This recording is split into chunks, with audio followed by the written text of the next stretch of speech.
Hello, folks, and thanks for joining us at this Orange Cyber Defense session. Wherever you're joining us from, good morning, good evening, good afternoon, good night. We have people from all around the world joining us on this session, and we are, of course, going to be discussing the SolarWinds attack. We're going to be chasing the storm. Even if you know a lot about this, even if you think you know everything about this, I hope you're going to discover something new about the attack during this session. And even if you do know everything, if you have NSA-like powers and visibility across this, there's of course all of the fallout and the ramifications and the implications of it, which go far wider than just the technicalities of the attack and go into things like policy and politics and so on. And we're going to be discussing all of those things, getting into all of those areas. There's much to discuss, and I, for one, can't wait to start discussing it. We've got a fantastic panel, as always, with Orange Cyber Defense. We are joined by their head of research, Charl van der Veld, and their Director of Strategy of Public Affairs, Nicolas Arpagian. Charl and Nicolas, hello, both of you. Hello, Jeff. Hello, Charl. Hey, hi, Bo. Thanks for having us. Hello, everyone.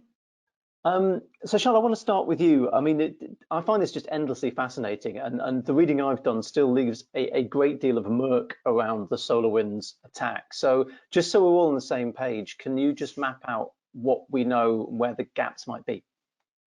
Sure, Jeff. Look, murk is probably the right word.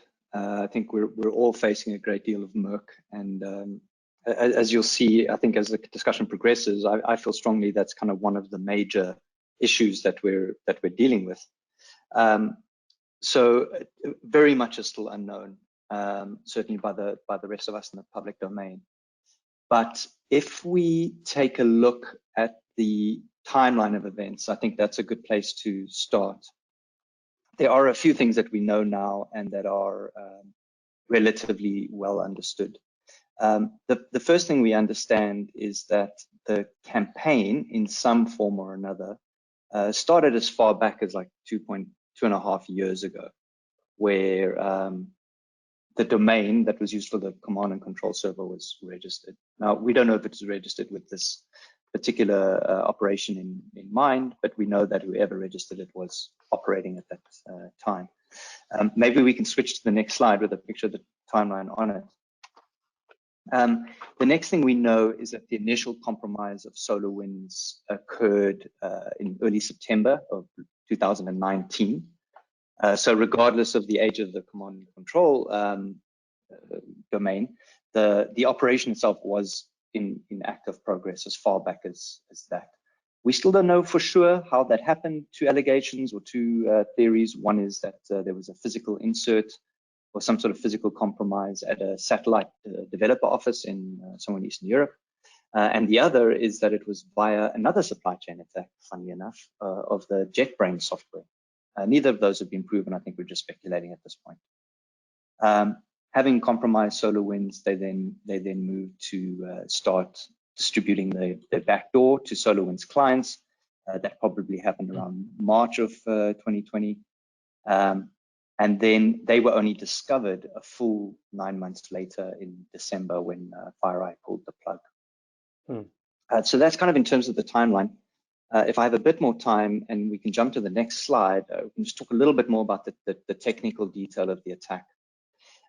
So the first thing we know is, as I said, they compromised SolarWinds. Having compromised SolarWinds, they used a proprietary, a custom piece of malware that inserted itself into what's called the build process, which is really the combination of people, platform, and technology that takes the source code that all the developers produce, bundles it up, compiles it, puts it into an installer, and makes it available for SolarWinds' clients to download. So one of the DLLs in that bundled up package, signed digitally with SolarWinds' certificate, was then actually contained a backdoor. If that software was downloaded by a client, if the client installed it, and if they ran it, then eventually this DLL would be triggered and the backdoor would attempt to beacon out onto the internet. Now there's some ifs, buts, and maybes about whether that would be successful. But if it was successful, it would then download a third payload, which I'm talking about 3 now, that would give the attackers what they're referring to as hands-on keyboards, which is basically like they're reaching through your firewall and they're now typing on your computer keyboard effectively. And they would then use that access, and then various contemporary pretty well understood techniques to move laterally, elevate privileges, etc. And in some cases, then also to glean access via the compromised on-prem systems to cloud technologies in the Microsoft environment, using the SAML authentication framework, which kind of allows you to pass tokens around for authentication. And so they ended up in Office 365 and M365 environments for some of the victims. I think we have one more slide that I can just wrap up with, just regarding the victimology. So we know that SolarWinds has in the region of 300,000 customers for their Orion network management platform. According to SolarWinds, around 18,000 of those clients did the right thing and downloaded the new version of the software, which unbeknownst to them then also included this backdoor. What we don't know is from the 18,000, how many then actually installed it, and how many cases that the backdoor DLL fired and was able to beacon out. And even if it did beacon out and the attackers had hands on keyboards, whether they had the capacity to then actually, spend time, or we don't know. We're tracking it. We're trying to keep track of it. Our estimate is that we're now shifting past 109 confirmed victims.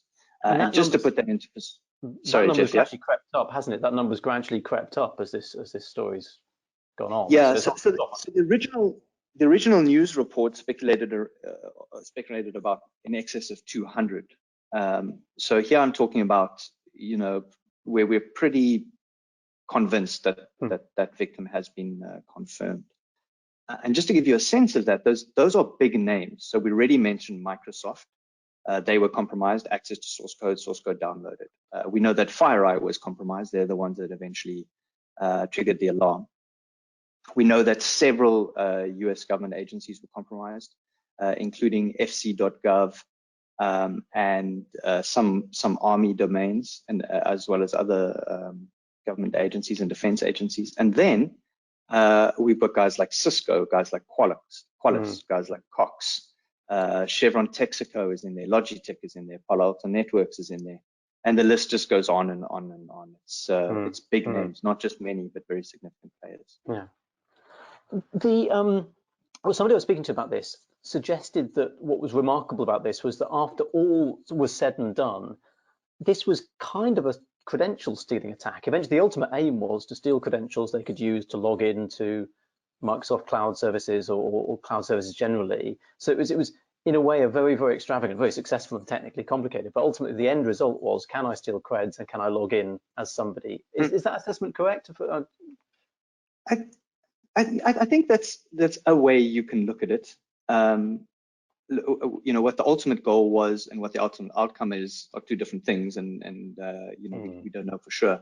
When you're dealing with espionage, which is the kind of allegation around this attack, then of course that would be a goal. That would be the logical route to follow. You get access as a person, you get access to the files and data that they can access. What I would say, and where I think you're right, is you can kind of put two lenses on this. The one is you can look at the supply chain aspect and the fact that these second-tier customers were popped via a trusted software component. And then you can look at the lateral movement and privilege escalation component, which persisted over those nine months. Now, that component doesn't strike me as being fundamentally unique in what they were doing. It's the same thing that a sophisticated pen tester would do in your environment. However, clearly done with a degree of je ne sais quoi, because they managed to get away with it for so long without being spotted. Even in those big players. It's Ask the Audience time. We've got a couple of polls which we would like to put your way for viewers of the webinar. So if you wouldn't mind indulging us in this, we're going to be asking you a couple of questions just to get a sounding from you. Our first one: has your company been directly impacted by the SolarWinds breach? Obviously, all polls are anonymous. We won't be taking any names on this, but please cast your votes there if you would in the polls section, which you'll see on your right-hand side on your little chat window. And let us know the answer to that. Would be fascinating to hear what the answers to that are, because I mean, to just jump ahead of that question, Charl, I guess one of the impacts of this is working out whether you've been whether you've been compromised by this at all. I mean, SolarWinds have been quite public about this and say they were reaching out to customers. So would anyone affected by this have found out by now? What's the current state of play? I think, Jeff, it's the most interesting and potentially the most impactful element of this whole incident. Is if we think of the 18,000 names that are on the original potential targets list, and then we think of the 109 that are on the confirmed victims list, that leaves us with a gap of, what is it, 17,891 or something. Yeah. 81, 91. Then that's a big unknown. That is businesses that are now sitting in the position where they need to reach some point of confidence that they weren't right. Now, clearly, a number of them would have said, look, we never installed the software, so we feel confident. But a number of them would have installed that software, and by virtue of that are in the potential victims list.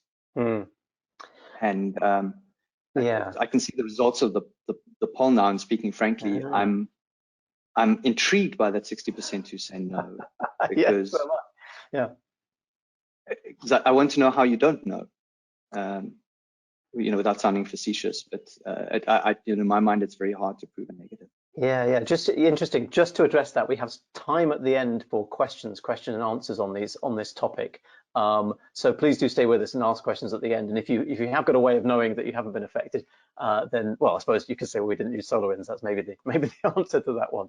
But given how huge a vendor they are, that's it's really interesting. We've got another poll. Actually, let's do that after this next section. I want to talk, Charles, about the impact of this, the actual impact of the attack. So beyond just the sort of technicalities and that breakout itself, where does this go beyond just the immediate impact of the aftermath of the SolarWinds attack?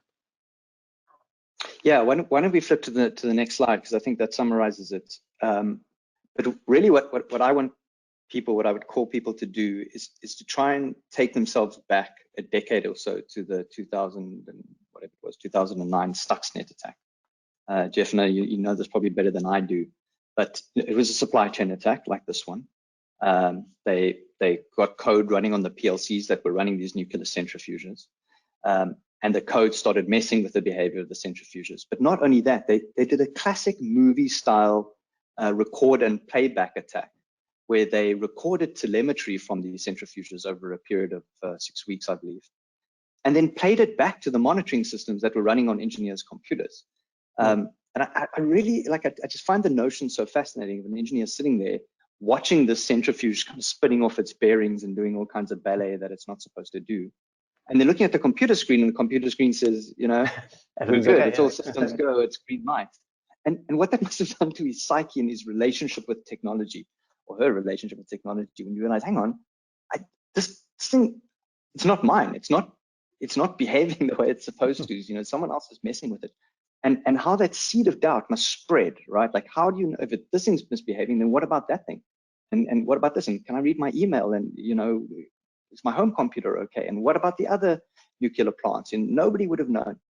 And that the impact of an attack like this, for me, is on trust. So can we assert that we can trust our technology, that it's not under the control of someone else, that it's not backdoored, that it's not doing whatever it shouldn't be doing? I think what's interesting about SolarWinds is that because any one of those 18,000 could have been affected, and because if you really apply yourself, you can't prove a negative, right? You can say, okay, I've checked for the IOCs and I don't see the IOCs, and therefore I think I'm okay. But in the back of your mind, it's got to be, but hang on, I ran this stuff. And the only way you could really be okay is then to say, well, okay, we're going to pull our version down, we're going to run it backwards, we're going to, do all kinds of things. So the cost of this attack, in my mind, isn't on the 109 victims that we know. It's on that 17,891 victims that don't know, and everyone who's associated with them, right? Everyone who uses their technology. What if their software suppliers? We know from Microsoft that 40% of the victims that they worked with were in the information space, they're in the IT space, service providers, software manufacturers, etc. So like, where does it stop?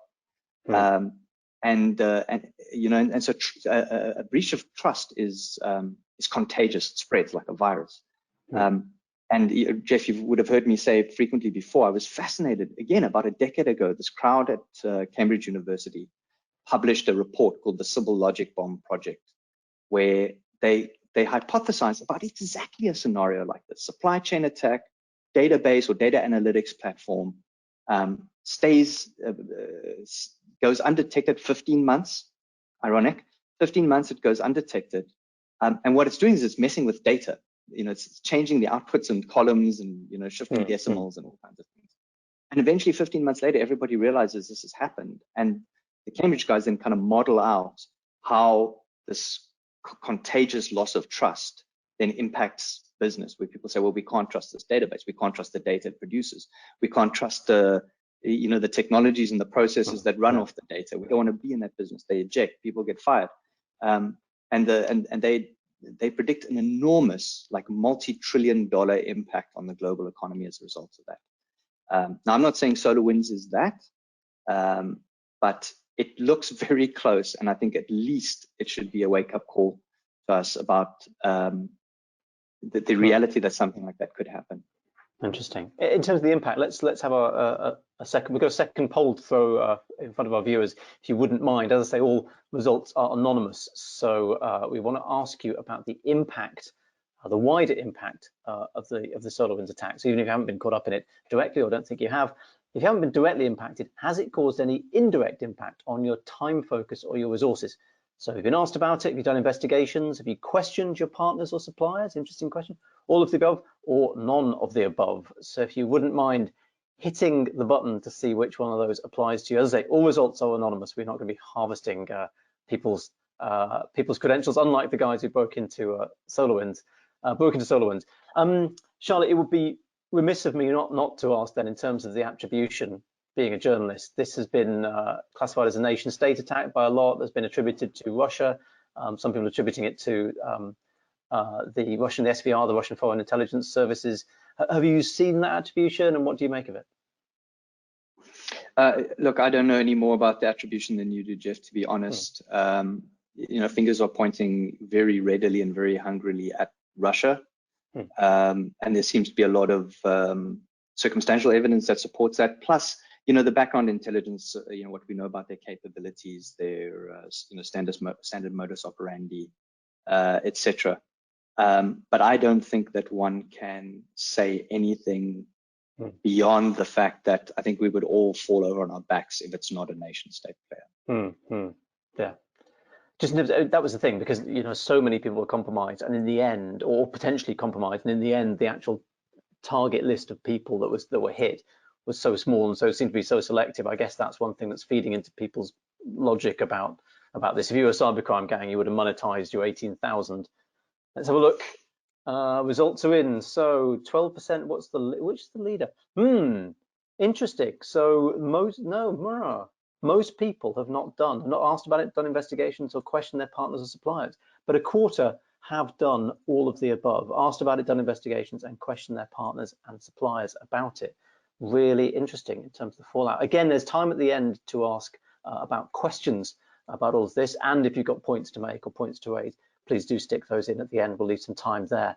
But I just want to go back to the actual SolarWinds attack itself in terms of sort of causes of this. I mean, Nicolas, you've been patiently observing Charl's comments there, and I was getting around to the point of, you know, attribution.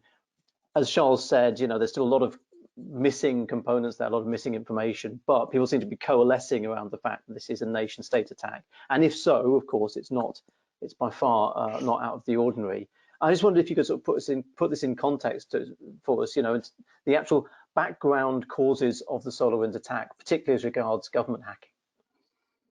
Of course, in that case, we have all the components that can designate that SolarWinds affair concerning the way it is organized, the agenda. Exactly as Charles said, you know, most of the time when you have this very long run campaign of attack, several months between when the malware and the guys entered into the information system and circulated into that information system, and the fact that obviously only state interests are concerned. Oh, I've lost Nicolas. I don't know, Charl, are you still there? Yeah, I can't hear him either. Oh dear, never mind. Well, we'll come back to Nicolas. Maybe there's a bit of a connection problem from France. But Charl, in terms of these sort of wider causes, there's also issues around what you call security debt, which we talked about in the past. But explain what you mean by security debt, and how does security debt, as you define it, feed into the causes behind SolarWinds? Yeah, so we argue that supply chain attacks. Oh, there's Nicolas. Sell to the private sector.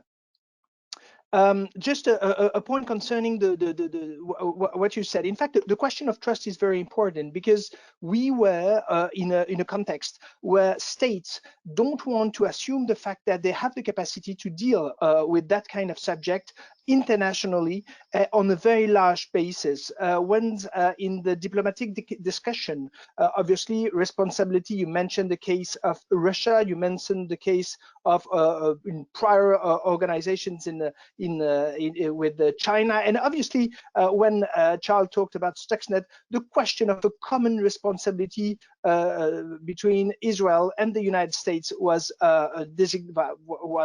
presented by the Iranian government, which was at the end the target of that campaign. In that field, what is sure that every country is building its own national capacity to defend itself and to attack, and the capacity to share information, even if we have for instance, if we are talking about the Western world, about the NATO, the National Atlantic Treaty Organization, where countries are supposed to put in common the teams and the technologies.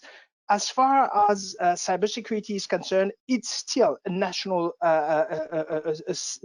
subject. It's dealt only by specialists nationally located, and then we are talking about cooperation. So it's very difficult for countries to admit that they will share information, except if we are very focused, very specific domain where they fear about the case of having pandemic development of a malware or of a virus on a very, very large basis, when you can find the same equipment in European countries, European administration, or in the US, or even as Charl is in South Africa, or in Asia, in countries which are using the same kind of software. So the question of the diplomatic part is very important. Why? Because you have to consider that for everything which is linked to the classic way of fighting or of organizing the war,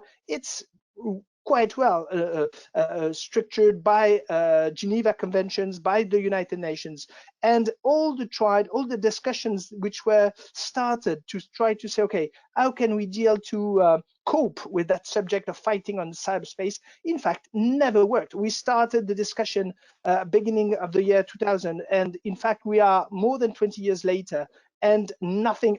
We have meetings, we have sessions, we have declaration, which are quite nice on paper, but the question of the efficiency, and exactly as you said when Charl mentioned Stuxnet, we had it was 10 years ago when we had a very large attack on the same kind of structure, exactly as in that case of SolarWinds, targeting military organizations in the Western camp. Obviously, in that case, we didn't find the solution, despite the increase of level of digital activity in these administration, and the fact that obviously the risk, what we are, the importance of what we can lose, what can be the impact of such attack was never so important that it is today compared to the year before. And in fact, all the legal things were absolutely great to discuss. But when we are talking about efficiency, for instance, just a word that the European countries try to say, okay, if we can't build that law into the United Nations background, maybe we can try by writing some principles on the under the authority of the UNESCO. The UNESCO, as you know, is in charge of culture, is in charge of arts, and as far as the digital and the internet is well appreciated to have that capacity to deliver information, to deliver culture, to deliver art worldwide.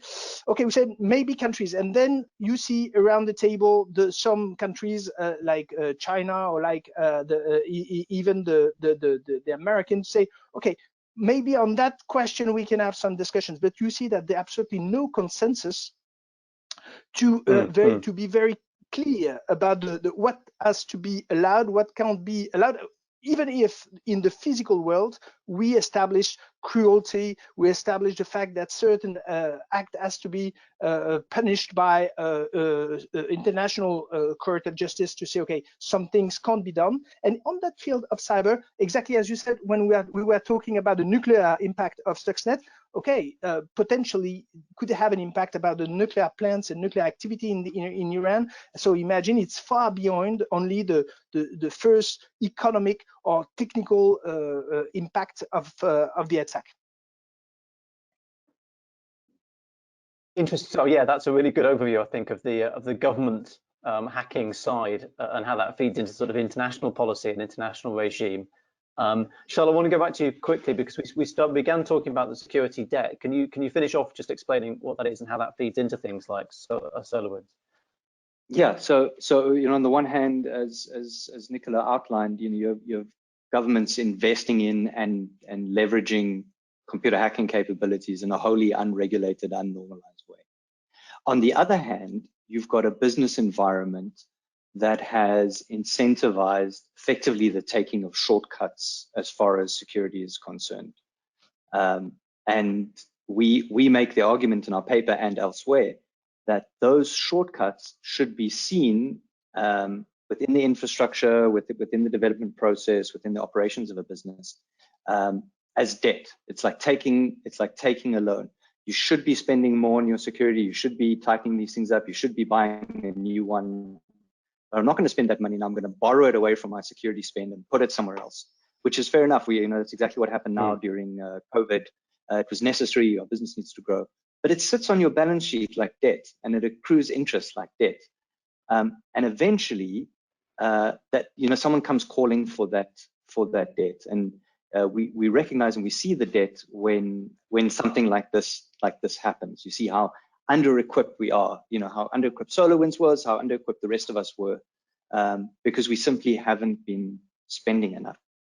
And then if I may, Jeff, I think in between those two things, you've got this idea of interdependence, which is why SolarWinds is a supply chain attack, which is this idea that because we all use the same technology, we live in a technology monoculture with layers and layers and layers of shared libraries, device drivers, source code, open source, modules, platforms, open source operating systems. It's all kind of shared across between us.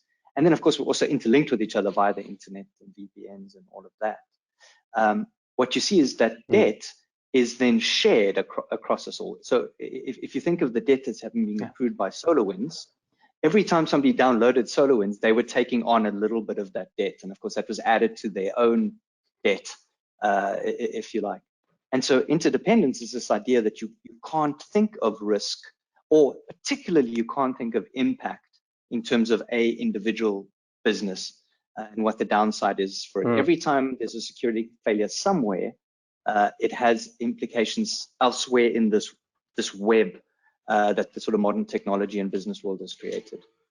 And those three factors collectively, we argue, is why something like SolarWinds had to happen, and is why something like SolarWinds will probably happen again, unless those things can be counted or adjusted for. It's interesting. I'm going to want to come back to Nicolas shortly, because there's some really interesting points I want to raise about the whole intergovernmental side of it. But Charl, the point you've raised there, I find interesting because it does have some echoes, I think, of the monetary crisis that we went through, the financial crisis, in terms of debt securitization, the idea that everybody was basically paying into the same pool and the hole was getting bigger, but nobody was actually filling the hole in.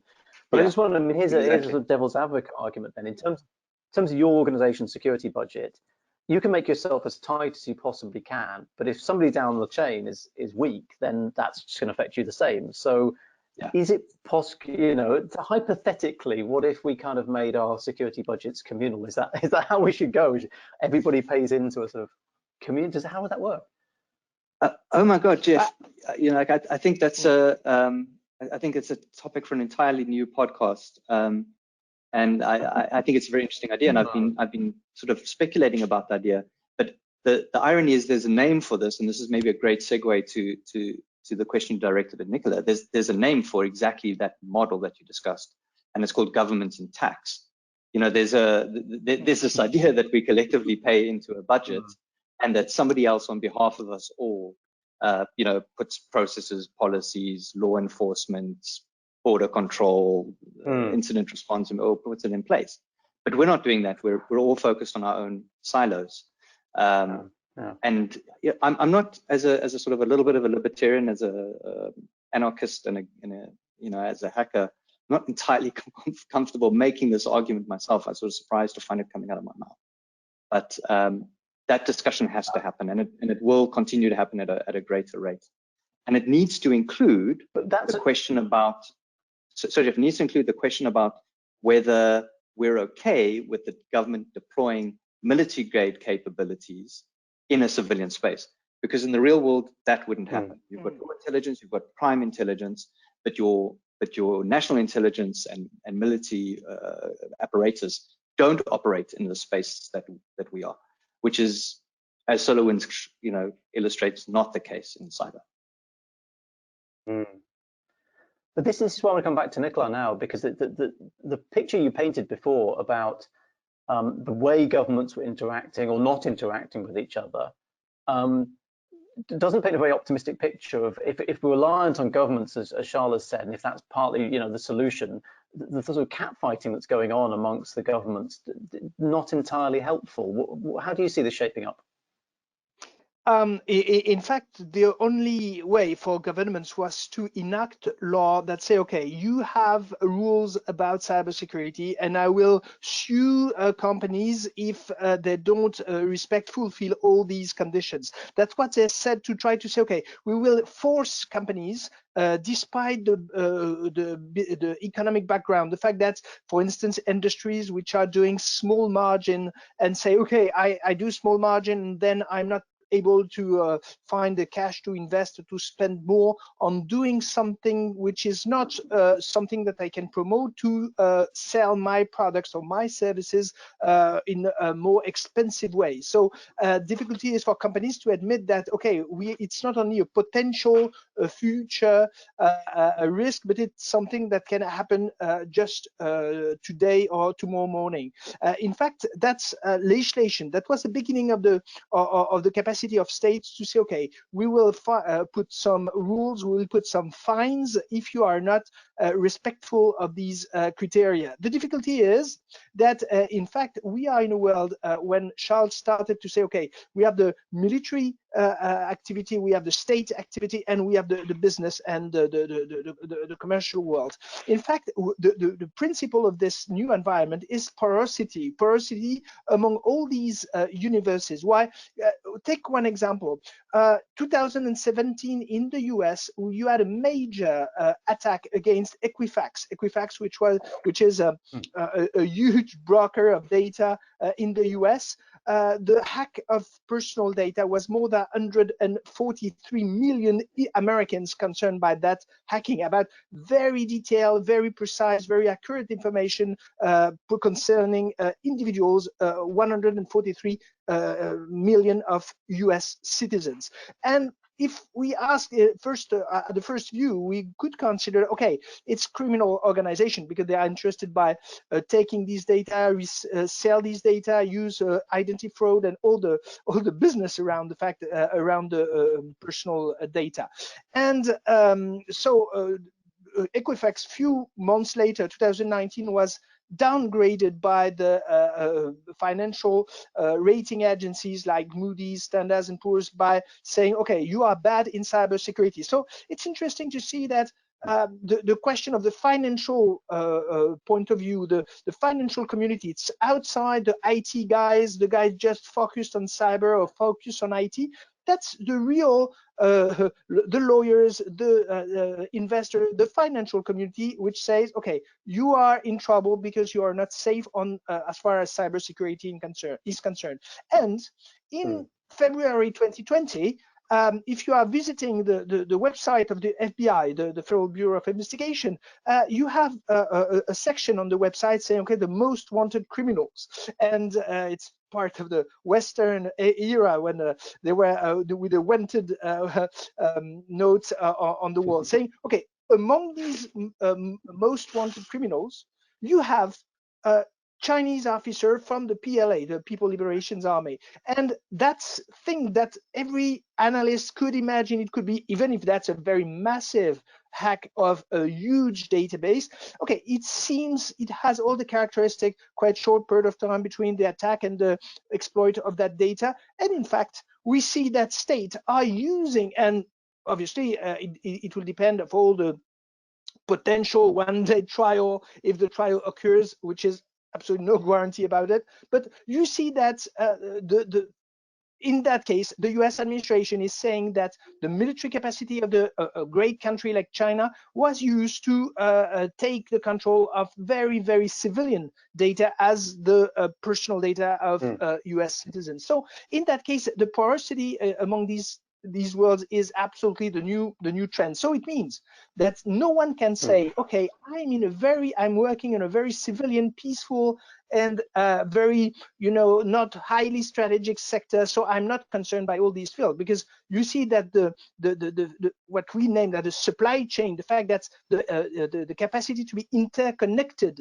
and that in fact, as far as malware has absolutely no is not disturbed to navigate into these organizations. In fact, that's a case that say, okay, and in this perspective, we start to talk about this pandemic. It was a word before, and now, alas, it's a reality in certain parts of the world as far as the sanitary point of view is concerned. But in fact, we see that, yeah, as far as we are interconnected, and that's why what happened 10 years ago with Stuxnet is something, obviously, during this 10-year period, obviously, we intensified the level of digital everywhere for every kind of part of activity. And our capacity to work without that IT support, without digital support, is became to be very, very limited. And so that's why the idea was to say, okay, we start by writing law, law concerning what you have to do, the level of cybers that you have to reach, but and the idea is by adding these very legal rules, then we will try to build something, because you will have to force leaders, business CEOs and executive committees to say, okay, even if that's not on your precise agenda, you have to take that in consideration, because otherwise you will fragilize the entire community. Yeah. Interesting stuff. I'm interested in this split between sort of private industry and government and military, and the sort of leaking across with those. And I do wonder whether countries that historically have been better at this kind of stuff, notably Russia and China, are better at it because in their societies, the bleed across between military, government and private is, in the UK, that's sacrosanct. We don't cross those lines. They are divided up, whereas in other societies, they're not divided up as much. Anyways, pure speculation from me as a moderator there. But Nicolas, I wondered if, we haven't touched on the point of insurance in terms of sort of industry responses, and you talked about financial responses. Is insurance driving a lot of change here? But and also insurance with something like SolarWinds, I also wondered, how would insurers deal with SolarWinds? The difficulty, the business model of insurance is very simple to understand. The insurance company will analyze and estimate a risk, and then if you have the amount of money that you risk to lose if that risk occurs, okay, they say if you lose, if there is one chance out of two that your business will be dead depending of that event, okay, no difficulty, you will have to pay every year 50% of the value of your business, and then if it happens one out of two, then I will finance the risk if that risk is occurring. So the difficulty is once you are facing the risk of disturbing or destructing massive organization, massive economic, administrative, the medical thing. So the question of insurance is absolutely, in theory, one of the answer, but practically difficult to imagine. So that's why the idea will be to say, okay, you will have to work on the very to make quite strong basis of your information system with very classic rules. Sorry, but these are criteria that exist for a long time to say, okay, what are your data? What is the value of your data? Did you isolated these data? Did you duplicate this data? Is these data available somewhere else? And you can take it back if needed, and all that kind of very old, very classic, very known principles, but very difficult to do it when you are dealing with a global organization which is producing data every single second, which is depending of the continuity of service, which is depending of the trust that you can have in your equipment, in your infrastructure. So okay, we know what is good, like not smoking, eating fruits and vegetables, all that rules that we all know, but okay, it's not the difficulty is to make it real in the everyday life. So but the only way out that we can think about is to say, okay, you will have to be stronger on your very strong basis, and then for the new technologies, the one that are not clear.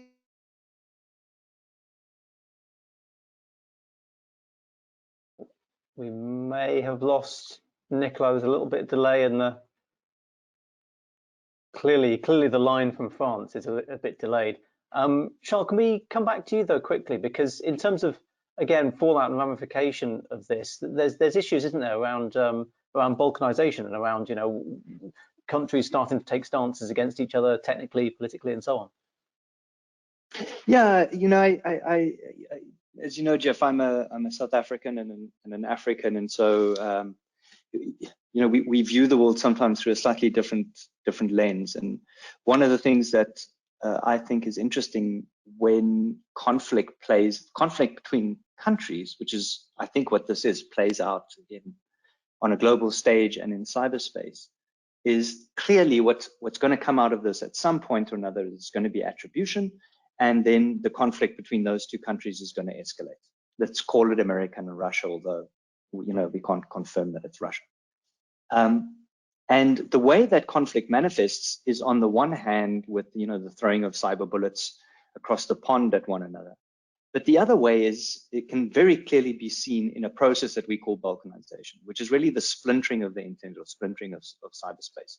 So we see Russia, for example, talking about RUNET, Russian-only almost intranet for that country that would arguably protect them from outside interference, not just technical cyber warfare, but also information warfare, disinformation campaigns, etc. And on the American side, we see them banning Huawei, getting all riled up about TikTok, etc. And that's driven by national security concerns, at least ostensibly. But that positioning doesn't work when it's done only between two countries. So in South Africa, for example, and in Africa, countries are being approached by the Americans with something called the Clean Net Initiative, I think, which basically is a contract that they're being asked to sign that says, you'll follow our lead in terms of technology choices, at this point meaning you won't buy a Huawei, and then we'll play nice with you. But if you don't follow our lead and you continue to buy from Huawei, you're putting us at risk, because we don't then trust your infrastructure, and we can't communicate with you, we don't want to support you, etc. So we're not going to play nice with you. Now, the problem is that smaller countries are going to be forced to choose sides, right? If you're Lesotho, for example, who has signed the Clean Net initiative, they're now firmly in bed with America, and that process of isolating them from Russian influence, Russian technology, Chinese influence, Chinese technology is just going to accelerate. So they're now in bed with America. They're beholden to their policies, probably strong-armed into buying their technologies, and they sort of become, forgive my political exuberance here, but sort of become, technology vassal states of the state. On the other hand, if in South Africa we say, no, we're too invested in Huawei, we're not going to do that, you might find the opposite process happening. And so the map that we see in front of us in South Africa and in Africa, Eastern Europe, Asia, across into South America, all over the developing world, we're going to see countries orienting around the superpowers, which sort of sounds philosophical on the one end, and maybe it is, maybe it's just about like how we imagined the internet would be and how it turns out to actually be. But I think for security planners, for buyers, for strategists, it's something that we need to start thinking about also, is the national origin of technology. Yeah. Just a last spin on that, Jeff, we also, we hear people talking about indigenous and semi-indigenous software now, from a cyber conflict point of view. So it is becoming real, and it's something that's going to grow more on the agenda because of incidents like SolarWinds. Yeah. It's really interesting. There's a sort of nation-state kind of governmental level of the supply chain issue of, well, we have relationships with all these countries. How do we manage those relationships so that those countries are safe for us to be surrounded by online, as it were? We've had loads of really good questions come in, actually, and I'm going to ask. We've got about 10 minutes left or so. If you've got more questions, by the way, do keep asking them. Apologies, Nicolas, I'm not quite sure what the connection is. We're going to try and get him back in the best traditions of live broadcast news. So hopefully Nicolas will come back. But comments were really good when he was there, so I hope you got a lot out of that. Question for Charles, more of a comment than a question for Charl. This. It makes you think, though, about the command and control domains, if there should have been more to make sure they are fully blocked, as in the command and control domains that were used in the SolarWinds attack. This may add a blockage to the attacks, and not so much on normal filtering, perhaps on a special rule on all firewalls. Would that have worked? I suppose we would have had to have known what the CNC domains were, but if we'd known that, would that have been a way to stop it? Well, now that we know, we obviously are stopping it. That's clearly, in fact, what Microsoft and the US government and FireEye have done is to black hole those domains, which is one of the ways. In other words, they claim the domain, and so all the traffic from those compromised machines then goes to servers that they control, and that's how that's in part how our list of victims is growing. So that is a response, but in terms of prevention, God, it's a losing game, and the attackers can register any domain. The domain registrars clearly are incentivized to sell as many domains as they can, not to differentiate between good guys and bad guys when they sell the domains. That particular domain that they used is very innocent and innocuous looking. There's no reason, and it was only actually deployed 2 years after it was registered. So other logic that we have that says, 1 day old domains are suspicious, which we have rules for, that wouldn't have worked. So yeah, in retrospect, of course, but yeah, tricky. There's not too much we can do now. Tricky. Nicolas, welcome back. I'm glad we've got you back. Sorry. That's okay. It's an up and down connection from Paris. There's a question here for you. There are so many regulatory requirements for companies to comply to, specifically around third parties. Does it mean the regulators and their proposed controls are ineffective? So the 109 compromised companies, has someone checked their compliance levels prior to the attack to see if regulatory compliance actually helped them or not? It's a good question, because we have all this compliance. Can we correlate the companies that complied with the ones that didn't get hit by SolarWinds, for example? But it's difficult because we do not have a full picture about the victims, and SolarWinds were, as we noticed, the target were specifically concentrated into the administration and on a very strategic field. So it's a very interesting case, but maybe it's not the one that can be enlarge to all situations. But first of all, the fact that legislation had a very important advantage. First of all, it put an agenda. So it means most of the time it has to be enforceable by a certain date. And so it forced the executive committee to say, okay, at that date, you must reach that level. Otherwise, you are responsible, or you will you can be sued, or you can have to pay a fine. Second point is precisely by the question of the fine, it helps to put a price on the cyber risk. For instance, if you take the case of the European legislation on the personal data, saying that the maximum amount of the fine could be up to 4% of the worldwide turnover. Obviously, it's a question, even for a big transnational firm, it's an amount, because you have to add the lawyers, the consultants, you have to add all the mandatory investment around. So it put a price on the question. When I said about the fact that some executive committee consider that the small margin that they do on business make difficult the fact to spend money on it. Okay, once you have to face that. And last but not least, keep in mind that in that case of legislation, your victim will be in front of the state, but in front of the customers. If you take the example of the personal data, it could be the one from your employees, the one from your customers. So it's difficult to justify to your community once you are spending millions of dollars or euros or pounds about marketing campaigns, saying, okay, I do care, you are absolutely I'm a user-centric organization. And when it's time of protecting what is concerning you directly, your data, you're a bit weak. So it's difficult. So the question of legislation is to say, okay, it's one good point. Second point is we start to see some company which are not authorized anymore to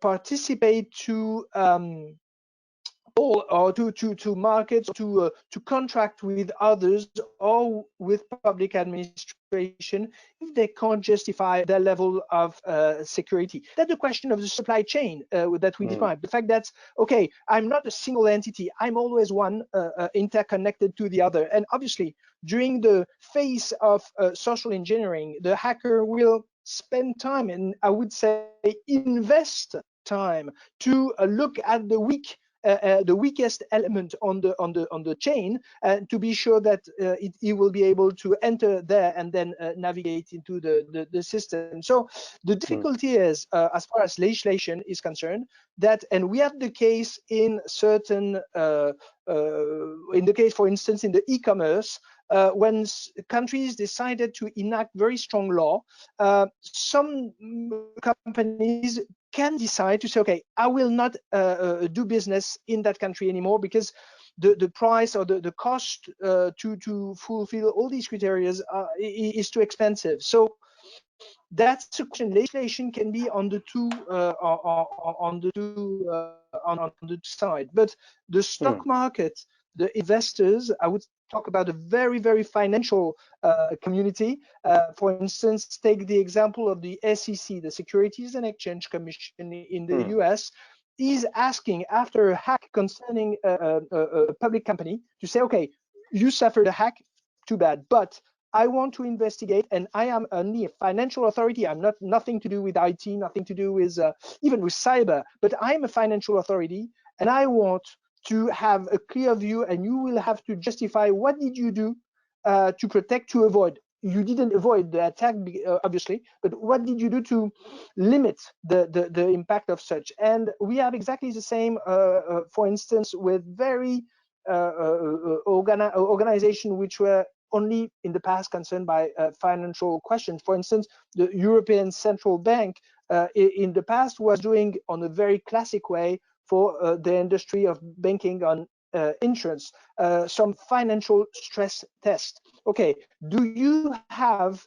money enough in your account to, in case of financial crisis, to resist in front of the financial crisis? It's very classic. But now all these very financial organizations are doing some exercise on cyber stress test. Are you ready to resist? Is your organization ready to resist to cyber attack dealt by state, by criminal organization, by former employees?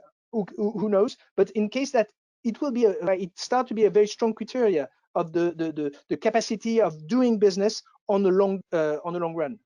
Yeah. Interesting stuff.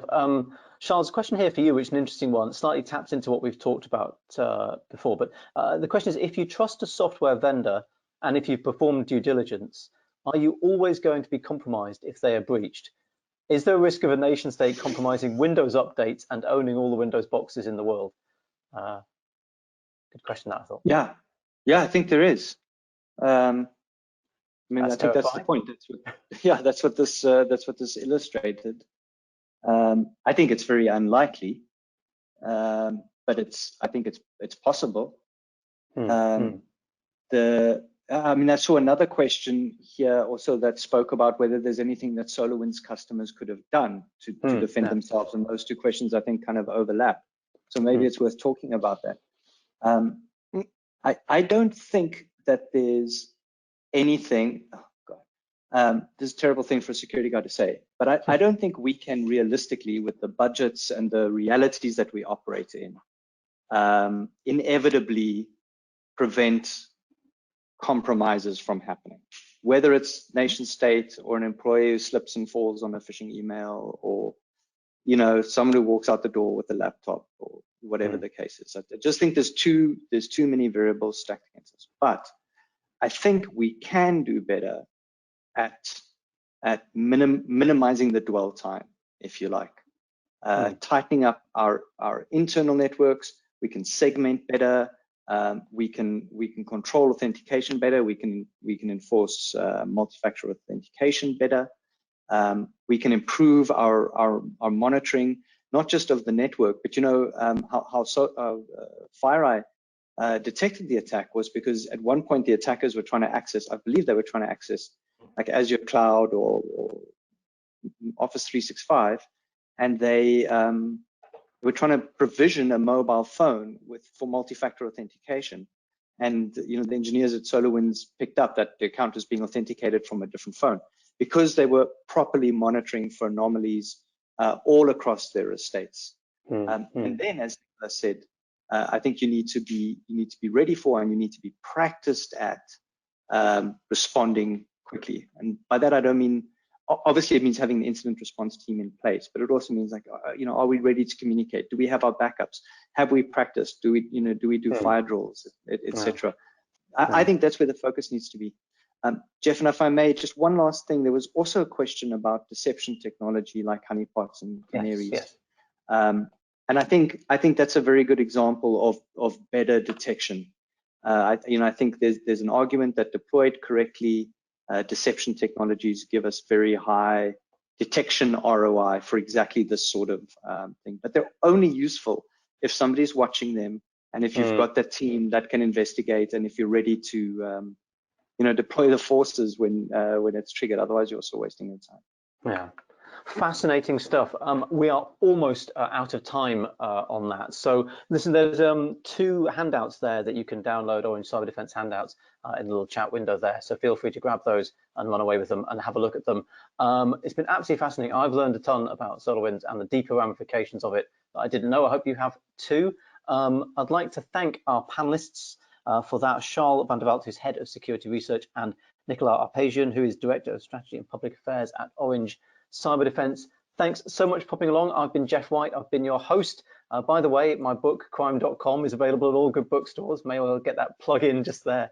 And look forward to seeing you again at another Orange Cyber Defense event soon, possibly even in person. Who knows how things go. Take care meanwhile, and thank you very much for joining us. Thank you.